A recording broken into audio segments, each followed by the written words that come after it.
Hello everyone, welcome to beyond classes. ये top 100 questions की हमारी दूसरी वीडियो है और इसमें आपको पता है कि हम अकाउंटेंसी और बुक कीपिंग के पहले टॉप 100 क्वेश्चंस देख रहे हैं। तो इस वीडियो में हम आपको next 10 questions with explanation accountancy के बारे में बताएंगे। तो चलिए शुरू करते हैं।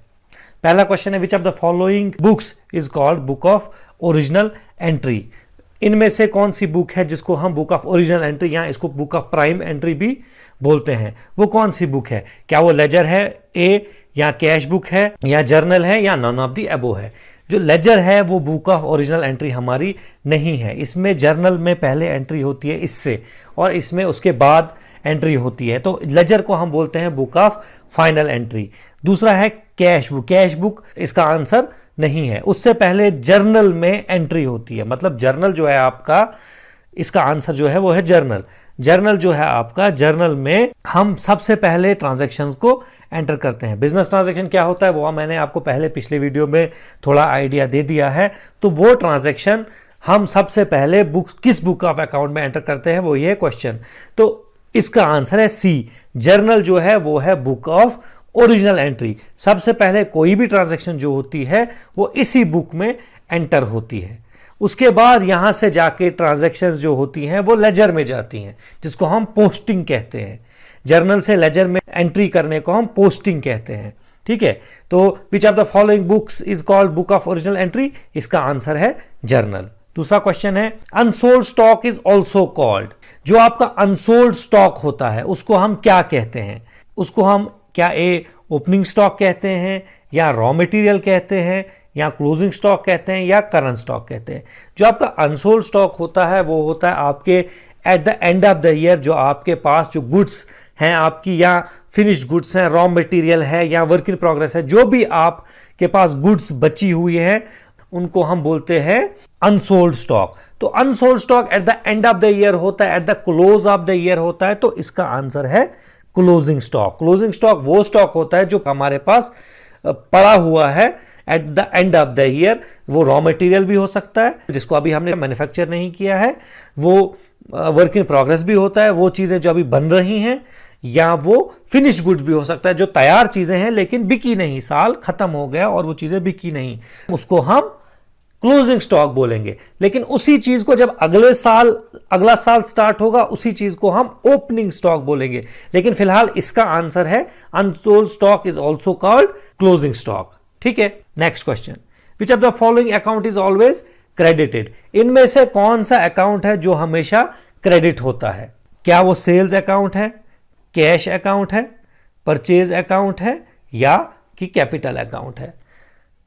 कैश अकाउंट हमेशा डेबिट नहीं होता है। जब भी हम कैश पेमेंट करते हैं तो कैश अकाउंट क्रेडिट होता है, और जब भी हम कैश रिसीट करते हैं किसी भी तरह तो वहां पे कैश अकाउंट डेबिट हो जाता है। परचेज अकाउंट भी बहुत सी चीजों पे से डेबिट हो जाता है और बहुत सी चीजों से क्रेडिट हो जाता है। फॉर एग्जाम्पल, परचेज अकाउंट जब हम गुड्स, रॉ मटेरियल खरीदते हैं उस टाइम परचेज अकाउंट डेबिट हो जाता है। और जब सेल के अलावा अगर किसी तरह भी बिजनेस से गुड्स आपकी जो है वो निकल जाएं, अगर लॉस बाय फायर हो गया या आपने चैरिटी दे दी, तब आपका परचेज अकाउंट जो है वो आपका क्रेडिट हो जाता है। तो इसका मतलब purchase account is not always credited, कभी कभी डेबिट भी होता है और कभी क्रेडिट भी हो जाता है। कैपिटल अकाउंट का भी सेम केस है कि कभी कैपिटल अकाउंट डेबिट हो जाता है, कभी कैपिटल अकाउंट क्रेडिट हो जाता है। जब आपकी कैपिटल इंक्रीज होती है तो कैपिटल अकाउंट आपका क्रेडिट होगा, और जब आप ड्रॉइंग्स करते हो वगैरह तो तब आपका कैपिटल अकाउंट डेबिट हो जाता है। तो बचा आपका सेल्स अकाउंट। तो इसका आंसर है सेल अकाउंट। सेल अकाउंट हमेशा क्रेडिट होता है, इसमें एक ही एंट्री होती है हमेशा क्रेडिट वाली। बहुत सी एंट्रीज हो सकती है लेकिन सिर्फ क्रेडिट साइड, डेबिट साइड इसकी कोई एंट्री नहीं होती है। अगर आपको यह नहीं पता कि डेबिट और क्रेडिट क्या है तो उसके लिए हमारी जो वीडियो बनी हुई है अकाउंट्स पे, रूल्स ऑफ जर्नलाइजिंग पे, वो आप देखिए, वहां पे सारा क्लियर हो जाएगा। नेक्स्ट क्वेश्चन पे चलते हैं। Transactions are recorded in journal. पहला ऑप्शन है according to nature of account. Account किस किस्म का है उस हिसाब से एंट्री होगी।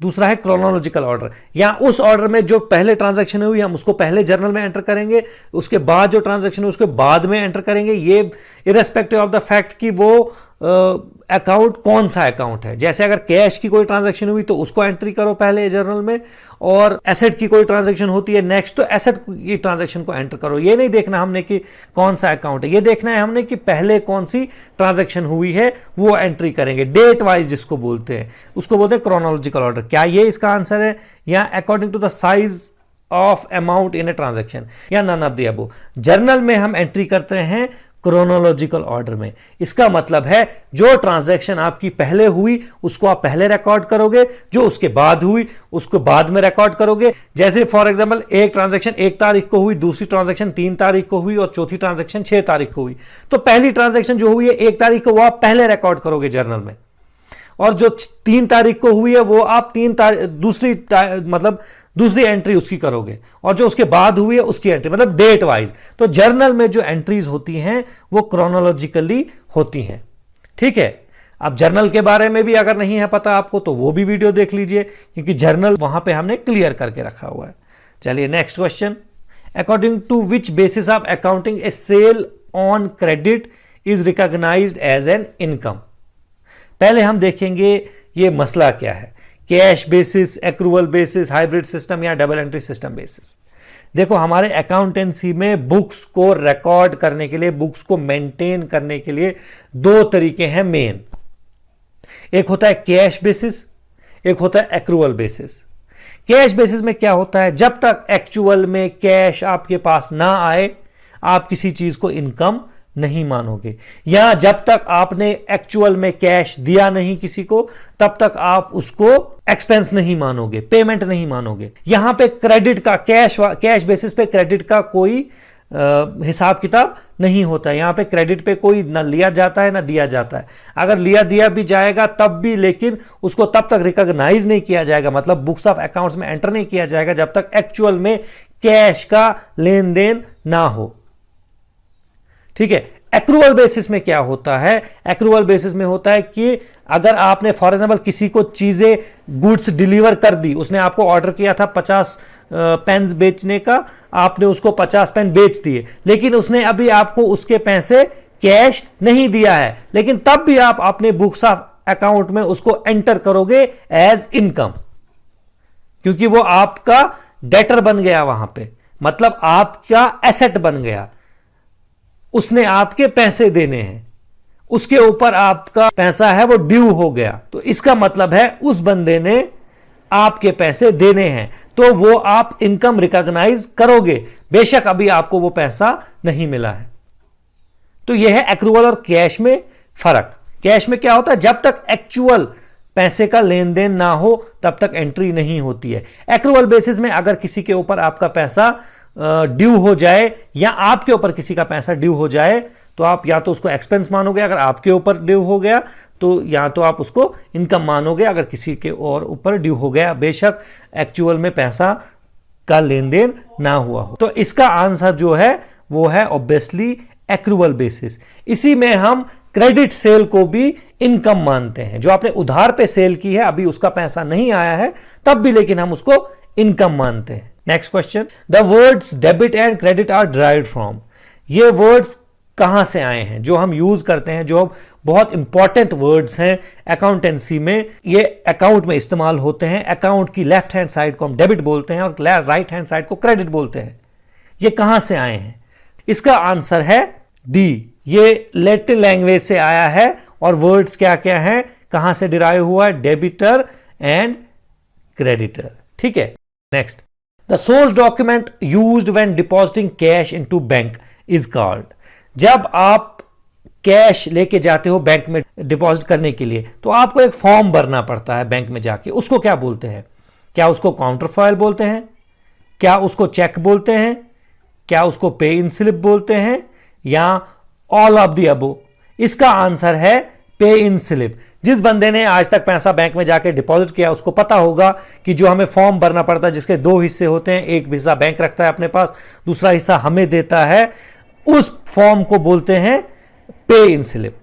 ठीक है, जब भी आपको पैसा डिपॉजिट करना है बैंक में, आपको पे इन स्लिप भरना है। पे इन स्लिप के दो हिस्से होते हैं, ठीक है। जो बैंक रखता है अपने पास वो मेन हिस्सा होता है, जो छोटा सा हिस्सा जो हमें देते हैं जिसपे स्टांप लगी होती है, ये वो प्रूफ होता है कि हमने पैसा डिपॉजिट कराया, उसको बोलते हैं काउंटर फॉयल। लेकिन इस पूरे डॉक्यूमेंट को जब ये दोनों जुड़ जाते हैं तब बोलते हैं पे इन स्लिप, लेकिन जब वो हमें काट के देते हैं एक हिस्सा, उसको बोलते हैं काउंटर फॉयल। तो इसका आंसर है पे इन स्लिप, ठीक। Next question, bank reconciliation statement is prepared to reconcile.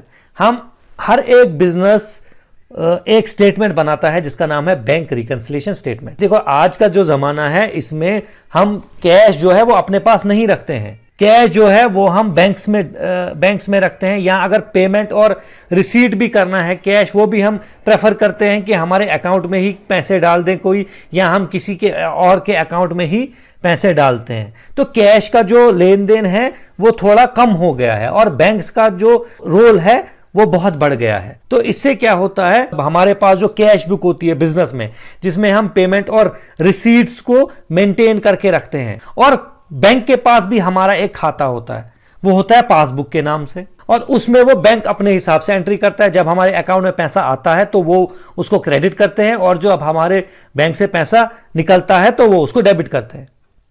तो ये पासबुक जो है वो बनाते हैं बैंक वाले, और जो कैश बुक है वो बनाते हैं हम। तो जब भी कभी लेन देन होता है बैंक के थ्रू, तो इन दो बुक्स में कभी कभी थोड़ा डिफरेंस आ सकता है, टैली नहीं हो सकती है। जो हमारा हिसाब है, जो हमने कैश रिसीव किया अपने हिसाब से, वो डिफरेंट आ सकता है, और बैंक ने जो रिकॉर्डिंग की है हमारे को कैश की, वो गड़बड़ हो सकती है। जैसे देखिए, हमें फॉर एग्जांपल कभी बैंक ने हमारा एटीएम के चार्ज काट लिए, जिसका एसएमएस, आज तो एसएमएस आते हैं, चलो वो तो अच्छी बात है, लेकिन पहले एसएमएस भी नहीं होते थे।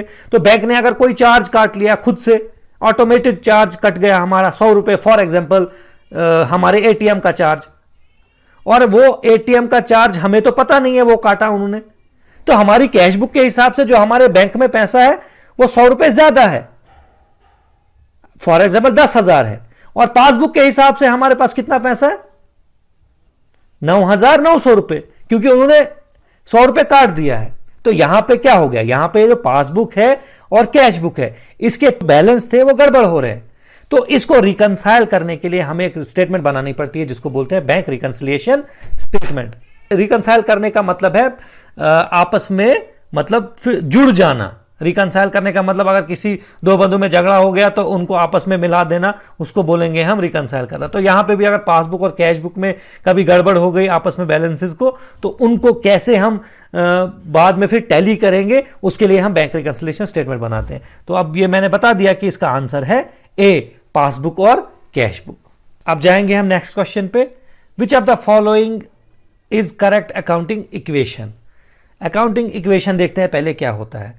अकाउंटिंग इक्वेशन हमारी बेसिक इक्वेशन है हमारे अकाउंटेंसी की, हमारे बिजनेस को मेंटेन करने की। जो बिजनेस में बुक्स ऑफ अकाउंट्स होते हैं उनको मेंटेन करने की हमें एक बेसिक इक्वेशन है जिसका नाम है अकाउंटिंग इक्वेशन, ठीक है। अकाउंटिंग इक्वेशन वो इक्वेशन है जो हमें बताता है कि हमारे पास एसेट्स कितने हैं, हमारे पास कैपिटल कितनी है और हमारे पास लायबिलिटीज़ कितनी है, ठीक है। कैपिटल जो होता है वो हमारे बिजनेस में जो हम पैसा लगाते हैं उसको कैपिटल बोलते हैं, जो हम उधार वगैरह लाते हैं उसको लायबिलिटीज़ बोलते हैं, और जो हमारे पास प्रॉपर्टी होती है हमारे पास बिजनेस की, उसको हम एसेट बोलते हैं।